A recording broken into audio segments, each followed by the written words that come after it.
Esto es Siria, una tierra con una de las historias más ricas de la Tierra, pero también un país devastado por una de las guerras civiles más mortales de la era moderna. Cuando escuchas sobre Siria, puedes pensar en conflictos interminables, crisis de refugiados y tensiones globales, pero ¿te has preguntado alguna vez por qué Siria terminó así? ¿Y si te dijera que el destino trágico de Siria no se trata solo de política o dictadores, sino de algo que nunca pudo cambiar, su geografía? Sí, la geografía de Siria podría estar realmente maldita, porque no solo moldeó la tierra, sino también su destino. No importa quién gobierne Siria, estos problemas geográficos siempre estarán allí, empujando al país hacia el caos. Así que exploremos cómo montañas, desiertos, ríos y fronteras atraparon a Siria en un conflicto interminable. Pusimos mucho trabajo duro en hacer estos videos. Cada video no solo lleva mucho tiempo, sino que también implica gastos significativos. Por eso, te pedimos amablemente que te suscribas al canal y compartas los videos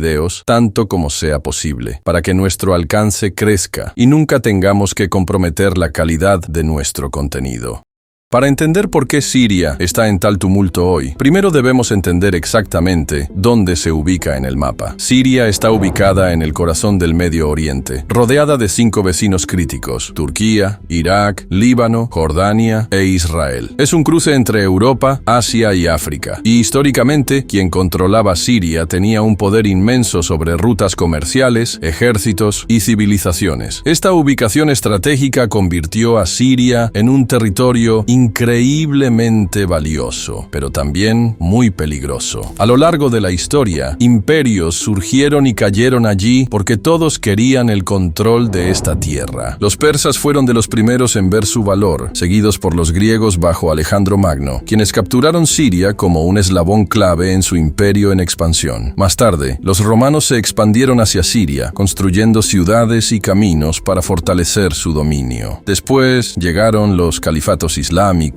los cruzados, los mongoles y el Imperio Otomano, dejando capas de historia, cultura y conflicto. Siria nunca ha sido realmente un país unido. Su territorio está dividido, naturalmente, en regiones que no se conectan fácilmente ni funcionan bien juntas. Si observas con detenimiento el mapa de Siria, notarás algo importante. Hay montañas que recorren todo su borde occidental, cerca del mar Mediterráneo. Estas montañas no son solo paisajes hermosos, en realidad moldearon cómo vivían los sirios, cómo interactuaban y, eventualmente, cómo fueron divididos. Estas montañas, especialmente los montes alawitas, cerca de la costa, crearon un muro natural. En un lado, en la costa, vivían en pueblos pequeños mayoritariamente miembros de la comunidad alawita, una rama del Islam chiita. Al estar aisladas por las montañas, desarrollaron su propia identidad, cultura y forma de vida. Tenían interacciones limitadas con las comunidades del otro lado de las montañas. Mientras tanto, justo al otro lado de esas montañas, el interior de Siria albergaba principalmente comunidades musulmanas sunitas. Ciudades grandes como Alepo, Hama, Homs y Damasco se formaron a lo largo de valles fértiles y rutas comerciales, donde la agricultura y el comercio prosperaron. Estas ciudades se volvieron ricas, poderosas e influyentes, conectándose fácilmente con el resto del mundo árabe, pero a menudo se sentían distantes y desconectadas de las comunidades alawitas aisladas en la costa. Debido a que las montañas dificultaban la comunicación y el transporte, estas comunidades rara vez interactuaban de manera significativa. Así, las regiones costeras fueron dominadas por la minoría alawita chiita, mientras que los musulmanes sunitas se asentaron principalmente en las ciudades del interior y tierras agrícolas rurales. Piénsalo como 2 vecinos separados por un gran muro. Pueden vivir cerca geográficamente, pero estar distantes social y culturalmente. Esto creó sospechas, desconfianza y malentendidos. Cada grupo veía al otro como diferente y a veces incluso amenazante. Pero las montañas no fueron la única maldición geográfica que dividió Siria. Hubo otro problema igualmente significativo: el agua. En el Medio Oriente, el agua no es solo un recurso, es una línea vital. Siria dependía en gran medida de un solo río importante, el Éufrates, para sostener a millones de personas que vivían alejadas de las zonas costeras. especialmente en el este y el norte del país. Pero había un gran inconveniente. El río Éufrates nace en Turquía, no en Siria. Y Turquía controla cuánta agua fluye río abajo, impactando directamente la capacidad de Siria para cultivar, producir alimentos y sostener la vida. Durante décadas, el agua ha causado tensiones entre Siria y Turquía. Cuando Turquía construyó enormes represas río arriba para generar electricidad e irrigar sus propias tierras agrícolas, redujo dramáticamente el caudal de agua que llegaba a Siria. Los agricultores a lo largo del Éufrates luchaban por alimentar a sus familias, lo que provocó pobreza y frustración. Las tensiones aumentaron tanto dentro de Siria como entre Siria y Turquía a nivel diplomático. A mediados de la década de los 2000, Siria sufrió una de las peores sequías de su historia. Las lluvias desaparecieron casi por completo. Los campos se secaron y las cosechas fracasaron año tras año. Esta sequía duró más de 5 años brutales, empujando a millones de agricultores sirios a la desesperación. Ante el hambre, estos campesinos desesperados abandonaron sus tierras y se trasladaron en masa a ciudades como Damasco, Alepo y Homs. De repente, estas ciudades, ya con sobrepoblación y problemas económicos, se vieron abrumadas por nuevos habitantes que buscaban desesperadamente alimento, empleo y vivienda. Las ciudades no estaban preparadas para manejar un crecimiento poblacional tan rápido. La gente comenzó a competir ferozmente por los recursos y las oportunidades escasas. A medida que aumentaron el desempleo y la pobreza, también crecieron rápidamente el resentimiento y la ira. Esta migración masiva provocó una importante crisis humanitaria y profundizó las divisiones que ya existían. Las tensiones estallaron rápidamente, desembocando finalmente en protestas en 2011 que contribuyeron directamente al inicio de la guerra civil en Siria, la cual todavía hoy sigue afectando al país. Ahora, para empeorar aún más las cosas, consideremos la mitad oriental de Siria, dominada por el vasto desierto sirio. Esta enorme zona de tierra seca y arenosa cubre casi la mitad del país. Históricamente, el desierto funcionó como otra barrera, aislando ciudades orientales como Raqqa, Deir ez-Zor y Palmira de las ciudades occidentales y la costa más pobladas. Comunicarse y viajar a través del desierto era costoso, lento y difícil, lo que efectivamente partía a Siria en dos. Con el tiempo, estas regiones desérticas aisladas desarrollaron sus propias culturas e identidades. Las comunidades se sintieron ignoradas por el gobierno central en Damasco, dado que recibían menos servicios, carreteras y apoyo económico. Como resultado, el resentimiento hacia el gobierno creció gradualmente en estas regiones desatendidas. Cuando estalló la guerra civil, el desierto sirio se convirtió en un foco principal de violencia e inestabilidad. Debido a su aislamiento y dificultad de control, grupos extremistas como ISIS aprovecharon rápidamente la situación. Se desplazaron con facilidad a estas regiones desérticas, reclutando a jóvenes frustrados y estableciendo territorios propios. La inmensidad del desierto les brindó espacio para ocultarse, entrenar y lanzar ataques, prolongando e intensificando el conflicto. Debido al tamaño y dureza del desierto, combatir a los grupos extremistas allí fue increíblemente difícil. El gobierno sirio tuvo problemas para mantener el control, lo que llevó a batallas constantes e inestabilidad. Ciudades y pueblos aislados por la geografía se convirtieron en campos de batalla, enfrentando violencia repetida, sufrimiento y desastres humanitarios. Así, Siria se encontró atrapada por todas partes: montañas en el oeste, escasez de agua causando desesperación y conflictos en el interior, y un desierto enorme dividiendo el país por la mitad, permitiendo que la inestabilidad y la violencia prosperaran. Cada uno de estos factores geográficos por sí solo habría causado problemas graves, pero juntos crearon la tormenta perfecta. Pero los desiertos, montañas y la escasez de agua no fueron las únicas maldiciones que azotaron a Siria. Existía otro gran problema, y este fue creado por el ser humano. Después de la Primera Guerra Mundial, cuando el Imperio Otomano colapsó, Reino Unido y Francia fragmentaron el Medio Oriente, trazando nuevas fronteras en los mapas. Estas potencias europeas no comprendieron completamente, o tal vez ni les importó, lo profundamente dividida que ya era la región. Dibujaron las fronteras de Siria rápidamente, usando lápices y reglas, sin prestar atención a los grupos étnicos, religiones o comunidades que ya vivían allí. Esto significó que diferentes grupos, como sunitas, alawitas, kurdos, drusos y cristianos, de repente se encontraron viviendo dentro de las mismas fronteras. Algunas comunidades fueron divididas entre países, mientras que otras fueron forzadas a coexistir, aunque no se confiaran entre sí. Imagine que vecinos que nunca se llevaron bien son obligados a vivir juntos en la misma casa pequeña. Eso es exactamente lo que hicieron esas fronteras artificiales. Estas fronteras no no solo crearon problemas políticos, también profundizaron divisiones religiosas y étnicas de generaciones. Siria se convirtió en un mosaico complejo de comunidades: sunitas, alawitas, kurdos, drusos y cristianos. Cada grupo tenía su propia cultura, tradiciones y lealtades, y estas diferencias a menudo se convirtieron en fuentes de tensión. Y así es como se veían las divisiones de Siria. En el oeste de Siria, especialmente en las montañas costeras y en la ciudad de Latakia, se encuentra la comunidad alawita chiita. Son pocos en número, pero han mantenido el poder en Siria desde la década de 1970, principalmente a través de la familia Assad. Latakia es considerada su bastión, y muchos líderes clave del gobierno y el ejército provienen de esta área. Se puede decir que el centro del poder del régimen estaba arraigado en esta franja costera. Pero en diciembre de 2024, un grupo formado por Hayat Tahrir al-Sham y milicias respaldadas por Turquía tomó el control de Damasco, forzando al presidente Bashar al-Assad y su familia a huir a Rusia. Esto marcó el fin de más de 50 años del gobierno de la familia Assad y casi 14 años de guerra civil. Luego, moviéndonos a las regiones central y meridional, hasta ciudades como Damasco, Homs, Hama y Daraa, aquí vive la mayoría sunita árabe. Forman el grupo religioso más numeroso de Siria, representando más del 70% de la población. Pero a pesar de sus números, muchos sunitas se han sentido históricamente marginados política y económicamente por el liderazgo dominado por alawitas. Las protestas que comenzaron la guerra en 2011 surgieron en gran parte de estas zonas de mayoría sunita. En el noreste, especialmente alrededor de ciudades como Kamishli, Hasakah y partes de Raqqa, se encuentran los kurdos. Durante mucho tiempo han buscado autonomía y derechos culturales, pero con frecuencia fueron rechazados por el gobierno central. Esta región es rica en petróleo y agricultura, lo que la hace estratégicamente importante, y durante la guerra civil, los kurdos establecieron su propia zona de control aquí. En el extremo suroeste, cerca de la frontera con Israel y Jordania, en la provincia de As-Suwaida, vive la comunidad drusa. Son un grupo religioso pequeño que intentó mantenerse neutral durante la guerra civil, enfocándose principalmente en la defensa de sus propias áreas. Finalmente, las comunidades cristianas están dispersas en ciudades como Alepo, Damasco y pueblos más pequeños del oeste. A menudo quedaron atrapadas entre el gobierno y los grupos rebeldes extremistas. Muchos cristianos apoyaron al régimen de Assad, temiendo que perderían su protección si facciones islamistas como el ISIS llegaban al poder. Esta geografía en capas, donde cada grupo está concentrado en su propio rincón, hizo increíblemente difícil que Siria se mantuviera unida. Pero las divisiones internas de Siria no eran el único problema. Debido a su ubicación estratégica, la geografía convirtió a Siria en un campo de batalla natural para potencias extranjeras. Los países extranjeros aprovecharon rápidamente las divisiones de Siria, respaldando a diferentes bandos en el conflicto. Rusia intervino y comenzó a apoyar a Assad porque vio una gran oportunidad. Al ayudarlo a mantenerse en el poder, Rusia podía proteger su única base naval en el mar Mediterráneo, ubicada en Tartus, Siria. Esta base es extremadamente valiosa porque le da a Rusia acceso directo a aguas cálidas y a rutas marítimas globales, algo que no tiene en otros lugares debido a que sus puertos del norte están mayormente congelados. Apoyar a Assad también le permitió a Rusia aumentar su influencia en el Medio Oriente y demostrar al mundo que todavía es una potencia global importante. Irán también apoyó firmemente al presidente Assad en Siria porque compartían conexiones estratégicas y religiosas importantes. El gobierno de Assad está dominado por alawitas, que siguen una rama del Islam estrechamente relacionada con el Islam chiita, que es la religión dominante en Irán. Debido a esta conexión religiosa, Irán ve a Assad como un aliado en una región dominada por países sunitas. Pero la religión no era la única razón. Siria también proporcionaba una vía crítica para que Irán apoyara a Hezbollah, un poderoso grupo chiita en el Líbano. Irán enviaba armas, dinero y entrenamiento a Hezbollah a través de Siria. Así que el apoyo de Irán a Assad fue tanto religioso como estratégico. Por otro lado, rivales regionales como Arabia Saudita, Qatar y Turquía respaldaron a diferentes grupos rebeldes por sus propios intereses. Arabia Saudita apoyó específicamente a grupos rebeldes sunitas como Jaish al-Islam, que tuvo poder cerca de Damasco, y algunas facciones del Ejército Libre Sirio. Su objetivo era contrarrestar la influencia chiita de Irán y debilitar el control de Assad. Qatar también se centró fuertemente en grupos islamistas sunitas, especialmente Ahrar al-Sham. Apoyó a a estos grupos como una forma de aumentar su influencia y hacer frente a Irán y al gobierno alineado con los chiitas de Assad. Turquía también apoyó principalmente a grupos sunitas, incluidas varias facciones del Ejército Libre Sirio y del Ejército Nacional Sirio. Los principales objetivos de Turquía eran debilitar a Assad, contrarrestar la influencia iraní y evitar que los kurdos sirios, vinculados a grupos kurdos dentro de Turquía, establecieran una región autónoma fuerte cerca de la frontera turca. De manera similar, los Estados Unidos y varios países europeos también se involucraron en Siria por múltiples razones. La postura oficial del gobierno estadounidense era que su presencia se debía principalmente a la lucha contra grupos terroristas como ISIS, que había tomado el control de grandes partes de Siria e Irak. Al mismo tiempo, Estados Unidos también se oponía al gobierno de Assad, responsabilizándolo por abusos a los derechos humanos y por el uso de armas químicas. Pero Estados Unidos no estaba en Siria solo para luchar contra ISIS. Había razones más profundas también. Una de ellas era Israel. Estados Unidos siempre ha sido un aliado cercano de Israel y este país veía a la Siria de Assad, especialmente con el apoyo de Irán y Hezbollah, como una amenaza seria. Al debilitar a Assad, Estados Unidos podía ayudar indirectamente a proteger los intereses israelíes y reducir el poder de Irán en la región. Otra razón era Rusia. La participación estadounidense en Siria también tenía que ver con contrarrestar la creciente influencia de Rusia, especialmente cerca del Mediterráneo, donde Rusia había ganado acceso a bases militares importantes. Y por último, otro problema natural que Siria heredó es su vecino al suroeste, Israel. Compartir una frontera con Israel resultó ser una desventaja seria para Siria, ya que provocó décadas de tensión y conflicto. Los dos países tienen una larga historia de hostilidad, incluidas guerras importantes y disputas territoriales, especialmente sobre los altos del Golán. Israel siempre ha considerado a Siria una gran amenaza para su seguridad. Incluso después del derrocamiento del régimen de Assad, las relaciones entre ambos países siguen siendo tensas y la estabilidad todavía está lejos. En las partes del sur han estallado enfrentamientos entre milicias drusas, tribus beduinas y las fuerzas gubernamentales restantes en zonas como Suwaida, lo que ha provocado cientos de muertes. En respuesta, Israel ha lanzado ataques aéreos, afirmando que apuntan a fuerzas que atacan a los drusos. En el norte, los grupos liderados por kurdos todavía controlan gran parte del territorio. Se niegan a integrarse completamente al gobierno central y continúan exigiendo más autonomía. En el oeste de Siria, algunos grupos pro-Assad siguen activos. Una nueva milicia llamada Consejo Militar para la Liberación de Siria ha estado enfrentándose con el nuevo gobierno cerca de Latakia y Tartus. Así que Siria se ha convertido en un tablero de ajedrez donde todos están involucrados, todos tienen sus propios intereses y todos están utilizando las divisiones de Siria para su propio beneficio. La geografía de Siria ha moldeado su pasado, domina su presente y amenaza su futuro. Hasta que no entendamos cómo la geografía ha empujado a Siria al conflicto, puede que nunca encontremos soluciones reales a sus problemas. Presiona el botón de me gusta si disfrutaste este video. Volveremos pronto con otro tema interesante. Cuídate mucho.